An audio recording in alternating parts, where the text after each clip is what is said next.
اللہ تعالیٰ نے جو ہماری طبیعت کی ضروریات تھیں اور جن چیزوں کی ہمیں حاجت تھی وہ ساری چیزیں دے کے ہمارے رسول کو دنیا میں مبعوث فرمایا۔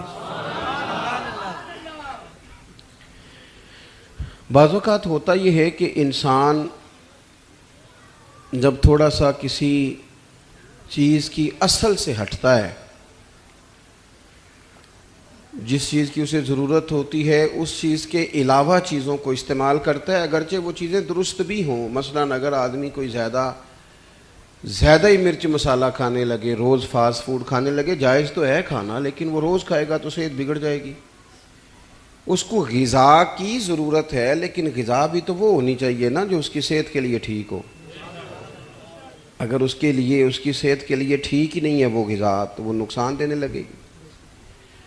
بہت سارے لوگ دنیا میں بہت سارے کام کرتے ہیں، لیکن اس سے روحانی زندگی متاثر ہو جاتی ہے۔ بہت زیادہ پیسہ جمع کرنا، ہر وقت رزق حلال کی دوڑ میں لگے رہنا جائز تو ہے، لیکن اگر یہی کام ذہن پر، دل پر طاری کر لیا جائے گا تو پھر وہ ذرا بندے کو روحانی طور پر بے سکون کر دے گا، کچھ تکلیف بڑھ جائے گی۔ بہت ساری چیزیں ایسی ہیں جو اگرچہ اپنے اصل کے لحاظ سے جائز ضرور ہیں، لیکن اگر ان کی کثرت ہو جائے گی، اعتدال سے بندہ اوپر چلا جائے گا تو وہ بھی نقصان کا باعث ہوں۔ ہماری نہ کچھ عادات ہیں، ہمیں کچھ ضروریات ہیں۔ ہم سب سے زیادہ پریشان اپنی عادتوں سے ہوتے ہیں۔ انسان کو سب سے زیادہ خطرہ اپنی خواہشات سے ہوتا ہے۔ کئی دفعہ وہ بندہ کہتا ہے یار یہ میری کبھی جان چھوٹ جائے نا اس بیماری سے تو میں بچ جاؤں۔ وہ جتنی چیزوں کی ہمیں ضرورت ہے، جن سے ہم نے بچنا ہے، جو ہم نے استعمال کرنی ہے، جس سے ہمیں روحانی شفا ہونی ہے، وہ ساری چیزیں اللہ نے ہمارے رسول کو عطا فرمائی اور ہمارے لیے دے کر بھیجا۔ ہمارا کام یہ ہے کہ ہم ان نسخوں کا صحیح استعمال کریں اور وقت پر کریں۔ فجر اپنے وقت پر اور ظہر اپنے وقت پر، اعتدال رکھیں، تعین کریں۔ رزق حلال کا ٹائم اپنی وقت پر اور عبادت کا وقت اپنے وقت پر۔ ماں باپ کے حقوق کا تعین پورے طور پر، بیوی بچوں کے حقوق کا خیال بھی ان کے وقت پر۔ تو حضور نے ہمیں اخلاقی بلندیاں عطا کی ہیں۔ نبی پاک علیہ الصلوۃ والسلام نے جو انقلاب برپا کیا ہے وہ اخلاقیات کا انقلاب ہے۔ محنت کرنے کی شریعت بہت زیادہ سپورٹ کرتا ہے، لیکن اگر لوگ محنت زیادہ کریں، بڑا کمائیں، پر ساچی نہ بولیں، اور اگر بددیانتی نہ چھوڑیں تو وہ بہت زیادہ مشقت تھکا دینے والی ہوگی۔ اللہ تعالیٰ نے رسول پاک علیہ الصلوۃ والسلام کے بارے میں ایک مقام پہ قرآن میں یہ بھی فرمایا کہ وَإِنَّكَ لَعَلَىٰ خُلُقٍ عَظِيمٍ، محبوب ہم نے آپ کو اخلاق عالیہ عطا فرما کے بھیجا ہے۔ بلند ترین آپ کی خوب بہترین ہے، اونچے اخلاق کے ساتھ حضور دنیا میں آئے۔ ہمارے ہاں لوگ سمجھتے ہیں صرف میٹھا بولنا اخلاق ہے، حالانکہ میٹھا تو ڈھیر سارے لوگ مطلب کے لیے بھی بولتے ہیں۔ وقت اپنا ٹائم نکالنے کے لیے آپ چلے جائیں بہت مہنگی دکان پہ اور آپ ایک جوڑا بھی نہ خریدیں، سارے تھان آپ نے کھلوا دیے، سارے سیل مین نے کھول دیے، آپ نے کہا نہیں یہ میرے والا نہیں، اس نے کہا ٹھہرے میں نے پیچھے بھی رکھے ہوئے ہیں کچھ کپڑے، وہ بھی وہ لے کے آیا، وہ بھی آپ نے دیکھ کے کہا مجھے نہیں چاہیے، تو ابھی بھی اس نے ناراض نہیں کیا آپ کو، کہتے ہیں آپ دوبارہ آئیے گا میں نے مال نیا بھی لانا ہے، ناراض نہیں کرتا۔ آپ اتر گئے سیڑھیاں، لیکن جب آپ اتر گئے تو بعد میں کہنے لگا لینا دینا ہوتا کچھ نہیں، وقت ضائع کرنے آ جاتے ہیں۔ تو یہ اس کا اخلاق نہیں تھا، یہ اس کی ٹریننگ تھی۔ اس کو ٹریننگ دی گئی تھی کہ تو نے گاہکوں کے ساتھ سخت، اگر اخلاق کا معاملہ ہو تو پھر کوئی گاہک ہو چاہے گاہک، پھر تو اخلاق ہے۔ اور اگر صرف اپنا گاہک ٹھیک کرنا ہے، یہ ڈھیر ساری جگہوں پہ معاملات ہیں۔ تو صرف میٹھا بولنا اخلاق نہیں، میری بات کو سمجھے، عادات کا سنور جانا، طبیعت میں صبر کا آنا، حوصلے کا آنا، وقار کا آنا، سچ بولنا، صرف حلال کھانا، اپنی زندگی میں دوسروں کے بارے میں اچھی سوچیں رکھنا، خواہشات پر کنٹرول کرنا، تحمل مزاجی، بردباری، معاملہ فہمی، ان ساری چیزوں کا نام اخلاق ہے۔ اپنی عادات کو سنوار لینا یہ اخلاق ہے۔ لیکن ہمارا مزاج یہ ہوتا ہے کہ ہم 2 4 5 چیزوں میں اپنے آپ کو بند کر لیتے ہیں۔ بند، دیکھو ترمذی شریف میں حدیث ہے، نبی کریم علیہ الصلوۃ والسلام نے فرمایا، حضرت سیدنا انس بن مالک رضی اللہ تعالیٰ عنہ سے حضور علیہ السلام نے فرمایا، اے انس میرے بیٹے، اگر تجھ سے ہو سکے تو صبح اس حال میں کرنا کہ تیرے دل میں کسی کا بغض نہ ہو۔ سویرے اٹھ کے اپنے دل پر نظر ڈالیں، اپنے آپ سے پوچھیں۔ صوفیاء کہتے ہیں رات کو بھی پوچھو، صبح بھی پوچھو، اپنے آپ سے پوچھو، دن میں کئی دفعہ پوچھو، حضور کا یہ فرمان بتاتا ہے۔ فرمایا ہو سکے تو صبح اس حال میں کرنا کہ تمہارے دل میں کسی کا بغض نہ ہو۔ اگلے لفظ کیا ہیں حدیث کے؟ حضور فرمانے لگے یہ میری سنت ہے، دل صاف رکھنا یہ میری سنت ہے، اور فرمایا جس نے میری سنت سے محبت کی اسی نے مجھ سے محبت کی ہے۔ یہ میری سنت ہے دلوں کی صفائی۔ ہم کیا سمجھتے ہیں کہ صرف مسواک کرنا ہی سنت ہے، اور بھائی مسواک لے کے دانت صاف کرنا بھی سنت ہے اور دل صاف کرنا بھی سنت ہے۔ انسان کا وجود دوسروں کے لیے نفع بخش ہو، یہ بھی حضور کا طریقہ ہے۔ اعلیٰ ترین اخلاقی بلندیاں، اعلیٰ ترین، یعنی انسان اس کے معاملات جو ہوں وہ بہترین ہوں۔ مسلمان صرف وہ نماز کے ٹائم نہ ہو، مسلمان وہ صرف محفل کے ٹائم نہ ہو، مسلمان حج عمرہ ان موقع پر مسلمان نہ ہو، بلکہ جب وہ لین دین کرے تب بھی وہ مسلمان ہو۔ جب وہ کسی کے ساتھ سودا طے کرے، تجارت کرے، تو پھر بھی وہ یہ نہ کہ ایک اسٹامپ پہ لکھا ہوا ہے، یہ لکھا ہوا ہے کہ جناب اگر اس نے پیسے نہ دیے تو یہ ڈبل واپس کرے گا، اگر یہ بیانہ واپس کرے گا تو پھر ساتھ جگہ نہیں دے گا تو پھر ڈبل دے گا۔ لکھا ہوتا ہے نا اسٹامپوں پہ، بھئی لکھنا اور ہے اور شریعت کی اجازت اور ہے۔ اپنی مرضی سے اپنے مزاج کے مطابق لکھ دیا یہ ناقابل واپسی ہے۔ آپ نے کیوں قانون بنایا؟ قانون تو رب رسول نے بنا دیے تھے، نئے بنانے کی کیا ضرورت تھی؟ تو اپنی زندگی میں اخلاقی بلندی، کردار کا حسن، محبت، وارفتگی، ہم سب کا کچھ نہ کچھ پروٹوکول ہو گیا ہے، ہر بندے کا کچھ نہ کچھ پروٹوکول ہے۔ جس کے 3 شاگرد بھی ہیں نا وہ بھی بڑی مصیبت میں ہے کہ جوتے کوئی دوسرا ہی اٹھائے گا، چاہے 3 ہی ہوں۔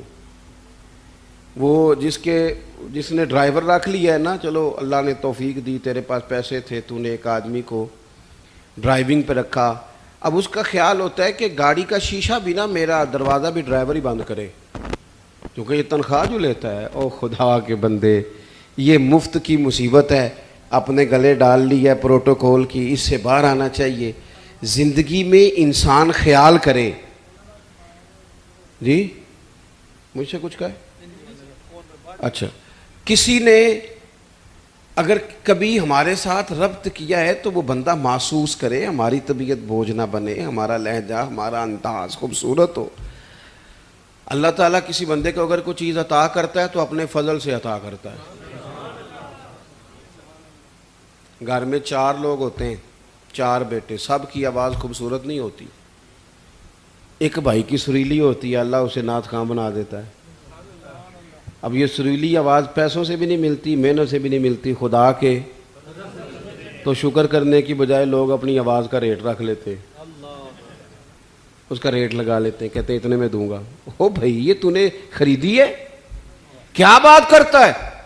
یہ تقریر، واعظ و نصیحت یہ خدا کا فضل ہوتا ہے۔ اللہ تعالیٰ کسی کو سپیکنگ پاور دے دیتا ہے، بات کرنے کا سلیقہ دیتا ہے، اس نے بیچنا شروع کر دیا، وہ کہتا ہے میں اتنے پیسے لوں گا۔ اپنی اصل کو جو لوگ یاد رکھتے ہیں ان کے دل اپنے رب کی بارگاہ میں جھکے رہتے ہیں. وہ ہر وقت ڈرے رہتے ہیں, سہمے رہتے ہیں, سہمے. بھائی کوئی 2-4 بندے وچوں تقریر بھی تو سنو نا, سارے ہی موبائل چلان لگ پے ہو. میری طرف توجہ کرو, بناؤ مووی, میں منع نہیں کر رہا, پر میری بھی تو سنو نا. آپ ادھر دیکھتے ہیں تو میں پریشان ہو جانا, یہ کیوں ادھر تک دین. آپ میری بات پر گو, میں انہیں ٹوٹ جانا جے بشاک ایک دوجے دی مووی پہ بنایا جے. میں گیا تھوڑی دیر میں تو پہلے ہی بڑا بزدل ہوں, تقریر تھوڑی کرتا ہوں, اور آپ اور مجھے کمزور کر رہے ہیں. اور غور کریں عزیز بھائی, جب انسان سمجھتا ہے نا نعمت اللہ کی طرف سے ہے, پھر وہ جھک جاتا ہے, وہ ڈرتا ہے, پھر وہ کہتا ہے اوہو یار وہ فلانا بندہ مجھ سے زیادہ سیانا ہے, اس کے پاس اتنے پیسے نہیں ہیں, مجھے اگر اللہ نے دیے ہیں تو اس کا فضل ہے. مجھے نا کہانیاں نہیں سنانی چاہیے. میرے رسول پاک نا اعلیٰ اخلاق کی بات کرتے, اونچی بات کرتے. ایک شخص آ گیا حضور سے ملنے, بخاری میں حدیث کی اصل موجود ہے. عرب کے لوگ چونکہ اپنے غلاموں پر روب بڑا ڈال کے رکھتے تھے, پریشرائز کر کے رکھتے تھے. یہ طریقہ ہوتا تھا کہ وہ آواز نہ نکالیں. مثلا غلام نے اگر جانور چھاؤں میں نہیں باندھا, دھوپ میں ہے تو مار پڑ جاتی تھی, کیوں نہیں باندھا. اور اگر اس نے کبھی باندھ دیا نا تو پھر بھی مارتے تھے, کہتے تھے تو اتنا سیانا ہو گیا, تو نے پوچھا ہی نہیں, مرضی کر دی تو نے. ایک مزاج ہوتا ہے پریشرائز کرنا, پریشان کرنا. اور آج بھی میں نے یہ انداز دیکھا ہے, پر غریبوں کے لیے, امیروں کے لیے نہیں ہے. یعنی وہ چلو وزیر تو ایک طرف رہ گئے, پیروں کا بڑا برا حال ہے. اللہ ماشاء اللہ, وہ بھی مرید تگڑا ہو تو رنگ اور ہے, بندہ ماڑا ہو تو انداز اور ہے. یہ ٹھیک نہیں. اقبال کہتے ہیں خدا بندہ یہ تیرے سادہ دل بندے کدھر جائے, خدا بندہ یہ تیرے سادہ دل بندے کدھر جائیں. درویشی بھی عیاری ہے, شہنشاہی بھی عیاری, سارے عیار مکار ہو گئے. میرے عزیز نبی کریم صلی اللہ تعالی علیہ وسلم کی خدمت میں وہ شخص آیا, اور اس نے آ کر کے نا حضور سے سلام لیا, تو اس نے صحابہ کو بھی نبی پاک کا ادب کرتے دیکھا, پر وہ سمجھ نہیں نہ سکا کہ یہ ادب ہے. اس پر مجبور نہیں کیا نبی پاک نے, کسی پر کوئی ایسی پابندی نہیں. اس نے ادب کرتے دیکھا, تو چونکہ اس نے بادشاہ دیکھے تھے, وہ ڈرنے لگ گیا اور کانپنے لگ گیا. حضور نے فرمایا کیوں ڈرتے ہو, کیونکہ وہ دور سے آیا تھا ملک شام سے. تو وہ عرض کرنے لگا یا رسول اللہ صلی اللہ تعالی علیہ وسلم, میں نا مدینے کی ریاست کے سربراہ کے پاس آیا ہوں, ڈر لگتا ہے کوئی ایسی بات نہ ہو جائیں, آپ ناراض ہو جائیں. ماڑا بندہ بیچارہ مفت کے روب میں آ جاتا ہے کئی دفعہ, اور حضور کو تو اللہ نے روب دیا ہے, سرکار کا تو اصلی روب ہے. یہاں تو بعض غریب مفت کے روب میں بھی آ جاتا, ڈر رہا. اب حضور اسے تھبکی بھی دے دیتے, بات سمجھا بھی دیتے تو بات ٹھیک تھی, لیکن وہ بات تو دور چلی گئی. پتہ ہے حضور نے کیا فرمایا؟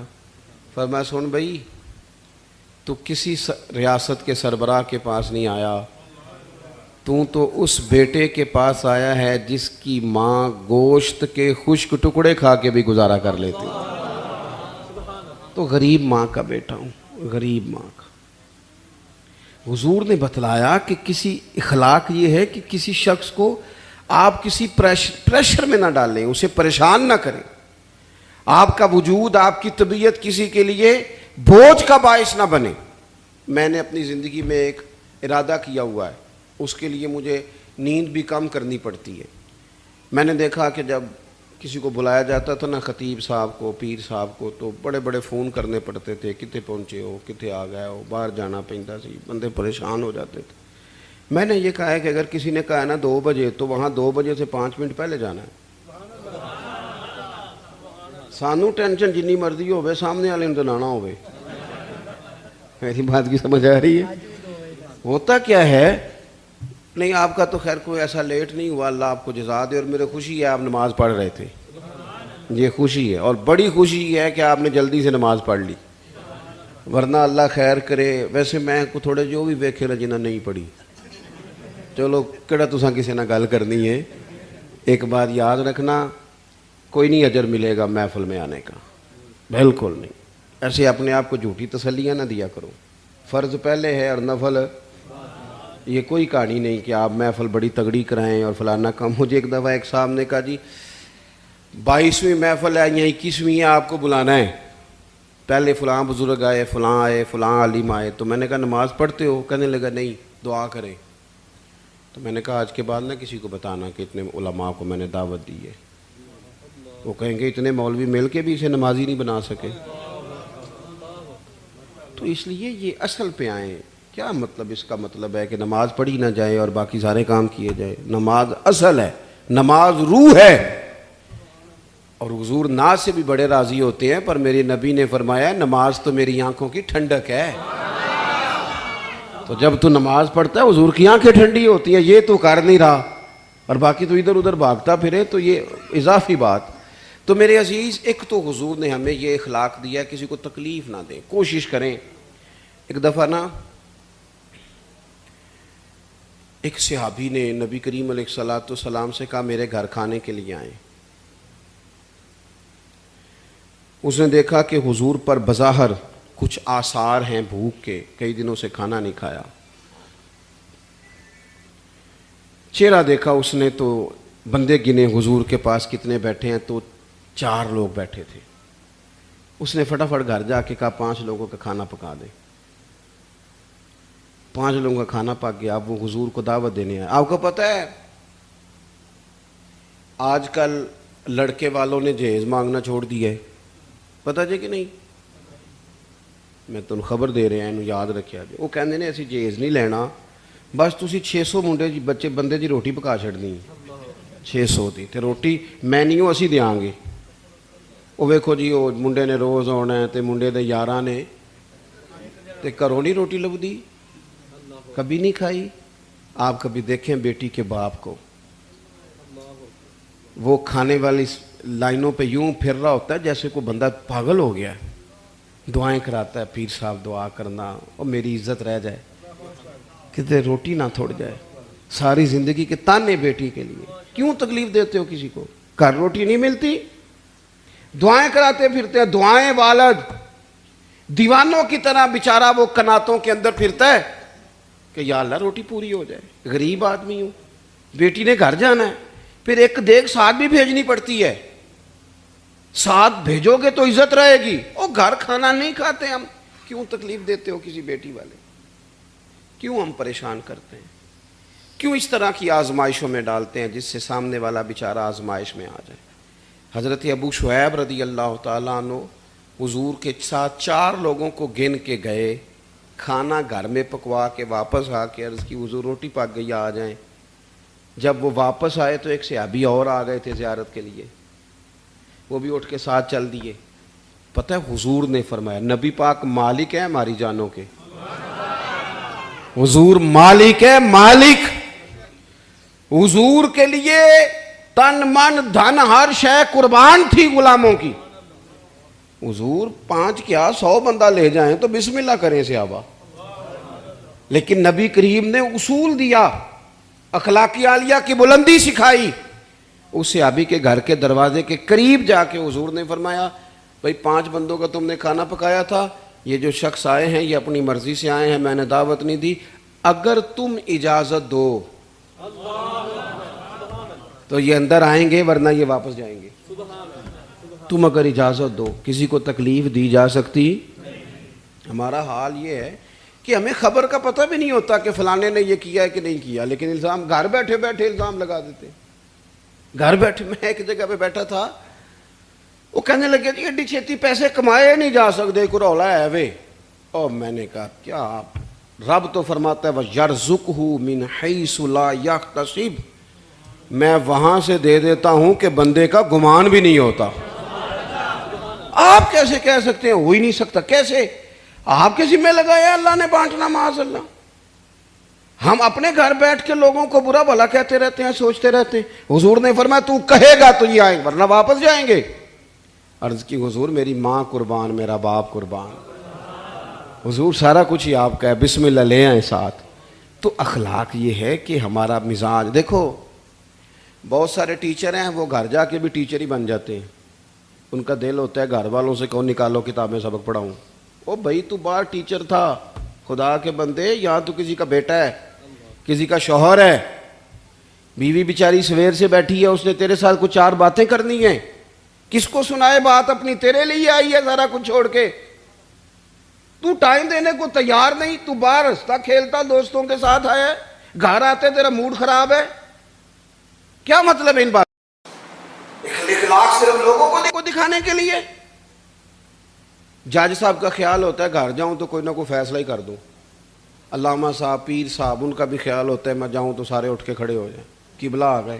کیا بات کرتے, زندگی کو نارمل بنائیں.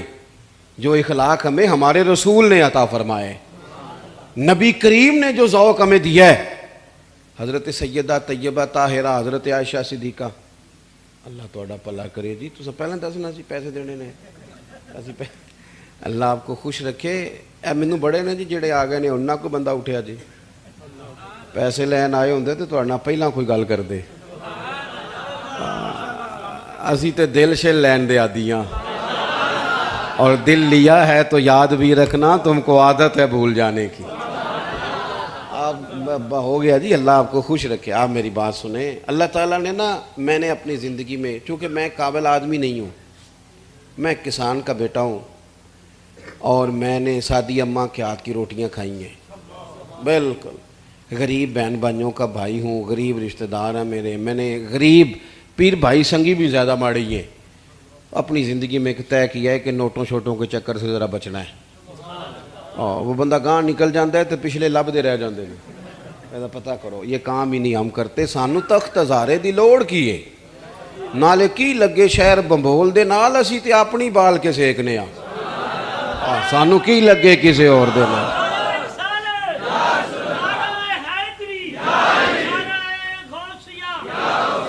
بالکل, اللہ آپ کو خوش رکھے, سلامتی عطا کرے. میں نے تو یہ طے کیا ہے اپنی, دیکھیں میں نظر نیاز کا مخالف نہیں, نذرانہ تو حضور نے فرمایا تھا حضرت عمر سے, جو خود بخود ملے وہ اللہ کی طرف سے ہے, بخاری میں موجود ہے. لیکن کیا مصیبت ہے, آپ طے کر رہے ہیں, ریٹ لگا رہے ہیں. میں نے ایک دفعہ نا, اور میں جمعے میں دوستوں سے کہہ رہا تھا کہ اب تو ماحول بدل گیا ہے, زیادہ جھوٹوں میں ایک بندہ سچ بولے تو سچ اجنبی لگتا ہے, وہ سچ اجنبی لگتا ہے کہ یار یہ اسے سچ ہی بول دیے. ایک دوست نے بڑی دور سے فون کیا, بڑی دور سے, آپ کا ٹائم درکار ہے. میں نے کہا ہاں ان دنوں میں میرے پاس گنجائش ہے, میں آ جاؤں گا. کہنے لگے پیسے کنے؟ میں نے کہا یار نہیں میں آ جاؤں گا. کہنے لگے نہیں پھر بھی بڑی مروت بڑی ہو گئی, کچھ بتائیں. میں نے کہا یار آپ شرمندہ کرنے لگ گئے ہیں, میں انشاءاللہ اللہ توفیق دے گا, اللہ نے صحت دی تو میں حاضر ہو جاؤں گا.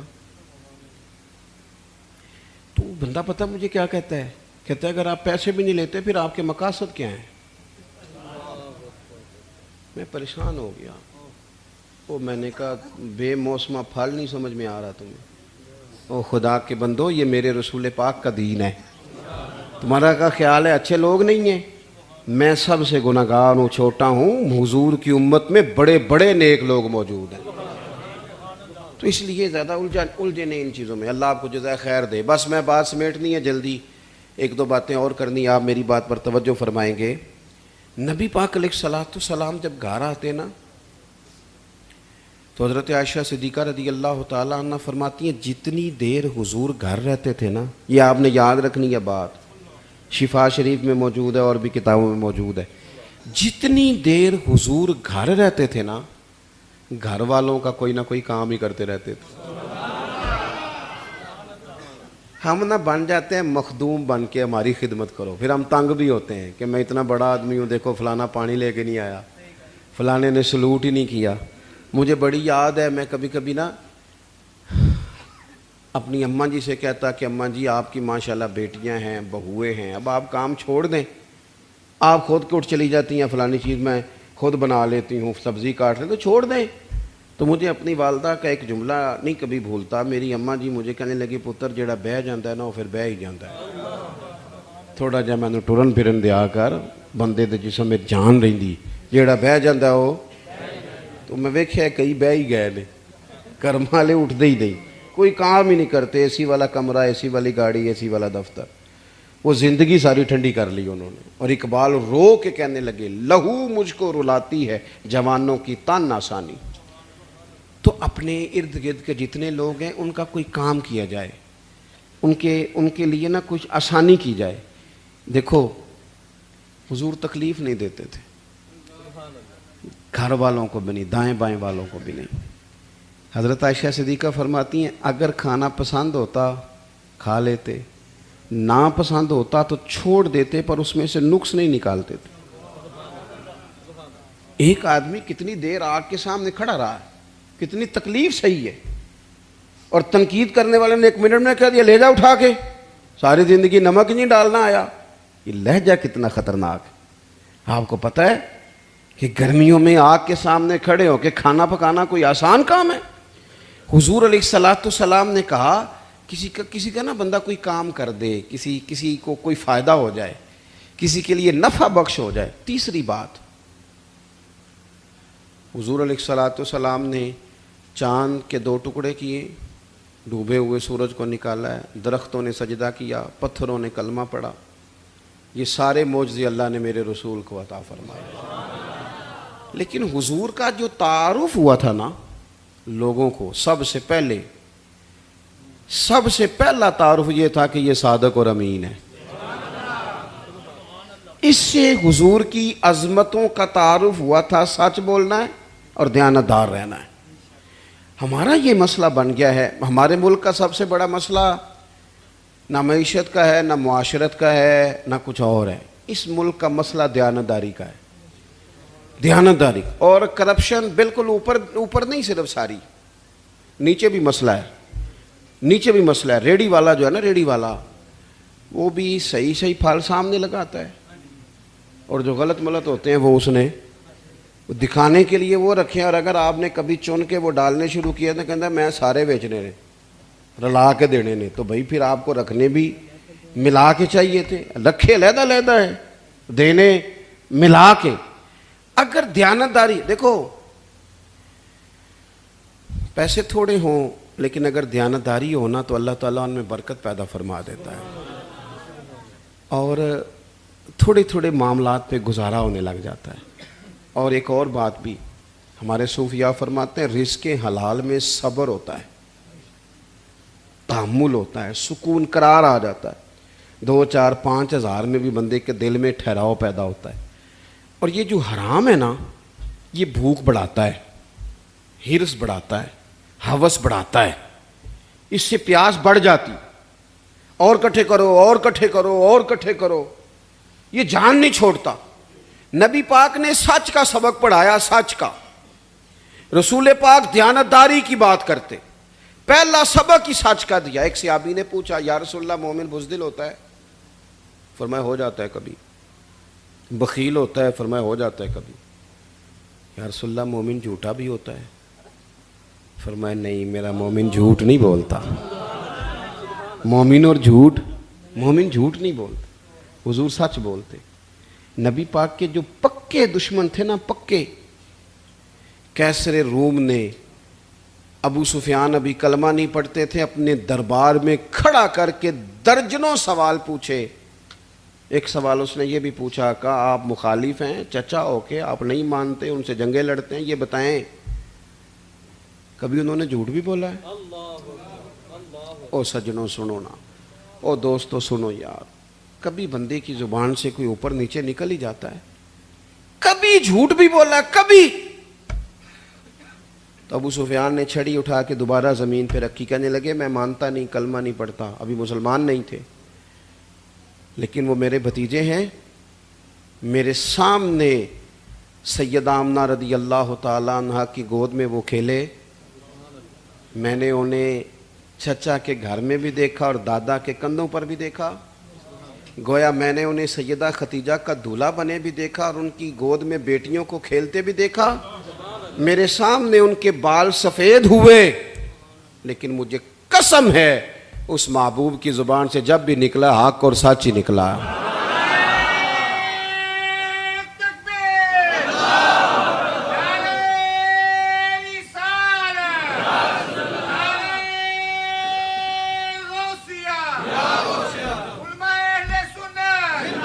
میں بس بات ختم کرنے لگا ہوں, آپ نے توجہ کرنی ہے. سچ اور ہمیشہ. جو تیری جان کے دشمن ہیں وہ بھی کہتے ہیں امین تو ہے اور صداقت کی آبرو تو ہے. نبی پاک علیہ السلام نے سچ. کبھی کبھی نا, اچھا ہمیں سچ بولنے کا شوق بڑا ہے ویسے, لیکن دوسروں کے بارے میں, سامنے والے کے بارے میں سچ بولتے ہیں, اپنے بارے میں بولیں. یہ تو ذمہ داری نہیں کہ دوسرے کی سچی باتیں نکال کے آپ نے لانی, آپ اپنی سچی باتیں بیان کریں, کیا کیا کمزوریاں ہیں, کہاں کہاں غلطیاں ہیں. سچ بولیں, دیانتداری کا مظاہرہ کریں. رزق آپ کو تسلی وہ والا دے گا جو لقمہ حلال ہوگا. جس میں آپ میزش ہوگی وہ پیٹ میں چلا تو جائے گا, طاقت نہیں بنے گا, وہ بے قراری بنے گا, وہ بے سکون. کوئی بھی چیز جو اضافی تو ایک یہ دانت میں کوئی اضافی چیز کبھی لگ جائے تو سکون نہیں لینے دیتی. اضافی ہوتی ہے نا, وہ اپنی نہیں ہوتی, وہ نکالنی پڑتی. جو چیز اضافی آ جاتی ہے نا وہ بندے کو بڑا بے سکون کرتی. اس لیے جو جائز چیزیں ہیں ہمارا حق ہیں, اس کے علاوہ جو شے بھی آئے گی وہ ٹینشن دے گی. لوگ کہیں گے پتہ نہیں کیوں بور ہو رہا ہوں. امام شافعی سے ایک شخص نے کہا میرا حافظہ بڑا کمزور ہے. تو ہم لوگ تو دلیر نہیں نا ہوتے, باتیں نہیں بتا سکتے, وظیفہ بتا دیتے ہیں, یہ پڑھا کرو ٹھیک ہو جائے گا. اس نے کہا حضور میرا حافظہ بڑا کمزور ہے. تو امام صاحب کہنے لگے گناہ چھوڑ دے, کثرت گناہ حافظے کو کمزور کر دیتے. سچی بات کر دی کھول کے. تو سچ کبھی کبھی نا اگر ہم سچ بولیں تو وقتی مشکل بھی آتی ہے, وقتی طور پر مشکلات بھی ہوتی ہیں. حضرت ابی بن کعب کہتے ہیں میں کچھ کمزوری رہ گئی, سستی ہو گئی, جا نہیں سکا تھا نبی پاک کے ساتھ. حضرت کعب بن مالک جنگ تبوک میں جا نہیں سکا تھا, سستی ہو گئی. فرماتے ہیں میں حضور جب واپس آئے تو جو منافقین تھے انہوں نے جھوٹ بولے, حضور یہ مجبوری تھی, یہ مجبوری تھی. حضور خاموش ہو گئے. میں نے عرض کی یا رسول اللہ بھول گیا تھا, سستی ہو گئی, خیال تھا کل پہنچ جاؤں گا, پرسوں چلا جاؤں گا, لیکن وہ سستی ہو گئی. سچ بولا. 50 دن حضور ناراض رہے. ایک شخص بھی مدینے میں مجھ سے کلام نہیں کرتا تھا, لیکن فرماتے ہیں پتہ ہے اگرچہ مجھے وقتی تکلیف ہوئی پر پھر میرے سچ کی مجھے جزا یہ ملی کہ اللہ نے قرآن میں میری توبہ کا ذکر فرمایا. ان کی توبہ اب تلاوت ہوتی ہے.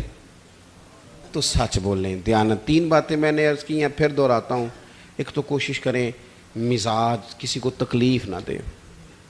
ہماری طبیعتیں بوجھ بنتی ہیں, اس سے لوگ آزمائش میں آ جاتے ہیں. دوسری بات, کسی کی کوئی خدمت ہو سکتی ہے, کسی کا کوئی بھلا ہو سکتا ہے. مومن کا وجود نفع بخش ہوتا ہے. کوشش کریں کسی کا کتنا کو بھلا کر سکتے ہیں. اگر خود غرض بنیں گے نا, اپنا ہی گھر بنائیں گے, اپنی ذات پہ سوچیں گے تو خود غرض ہو جائیں گے. کچھ کسی کے لیے کر گزریں, کچھ کر دیں, نام رہتا ہے. میرے حضرت صاحب فرمایا کرتے تھے کہ اگر اپنا بچہ نہیں نہ پڑھتا تو کسی غریب کا بچہ پڑھا دو, اس پہ پیسے خرچ کر دو. وہ کچھ کر جاؤ نا زندگی میں. وہ مطلب اپنا بچہ اگر نہیں بھی پڑھتا نالائق تو اس پر ہزاروں لگانے ہیں, اور ایک بچہ بیچارہ ایسا ہے جس کے پاس فیس ہی نہیں ہے, پڑھ ہی نہیں پا رہا. تیسری بات یہ عرض کی آپ کی خدمت میں, زندگی سچائی والی گزاریں. پتہ ہے دنیا میں رشتے اعتماد سے قائم ہوتے ہیں. ہمارے ہاں نا جھوٹ عام ہو گیا ہے. جھوٹ بولتے ہیں, بیٹے کے حق میں جھوٹ بولتے ہیں, بیٹی والوں کو سچ نہیں بتاتے. اسی طرح بیٹی والے بھی اکثر سچ نہیں بتاتے. وہ جب راز کھولتے ہیں تو اعتماد ٹوٹتا ہے. اب میاں بیوی کا رشتہ اس نے قائم ہی اعتماد سے رہنا تھا, لیکن جب اس کی بنیاد جھوٹ پہ ہے وہ پھر اعتماد نہیں رہتا. ہم اپنی زندگی اگر ہمارے استاد صاحب تھے تو پتہ اعلان کر رہے تھے رمضان کے آخری جمعے میں پڑھتا تھا اس وقت, انہوں نے اعلان کیا کہ عید کی نماز کا, کہنے لگے 9 بجے آ جانا سارے, میں مناسب وقت پہ جماعت کھڑی کرا دوں گا. میں نے بعد میں عرض کی حضور یہ کیا اعلان ہوا 9 بجے آ جانا مناسب؟ کہنے لگے پتر اگر میں کہتا نا 9 بجے جماعت کھڑی کروں گا تو ممبر پہ بیٹھا تھا, مصلی ہے, مسجد ہے, 9:01 بھی تو ہو سکتا ہے نا, تو ڈر لگتا ہے نا. ہمارے حاجی ابو داؤد صاحب رحمۃ اللہ علیہ کے ہاں جب اجتماعی قربانی کا اشتہار چھپتا تھا نا, یہاں سب نے لکھا ہوتا ہے فی حصہ اتنا, انہوں نے نیچے لکھا ہوتا تھا کمی بیشی بتا دی جائے گی. وہ کہتے تھے سیم اسی قیمت کا پورا جانور 100% خریدنا یہ کئی دفعہ ممکن ہے بھائی کوئی جانور 40 کا ملتا ہے کوئی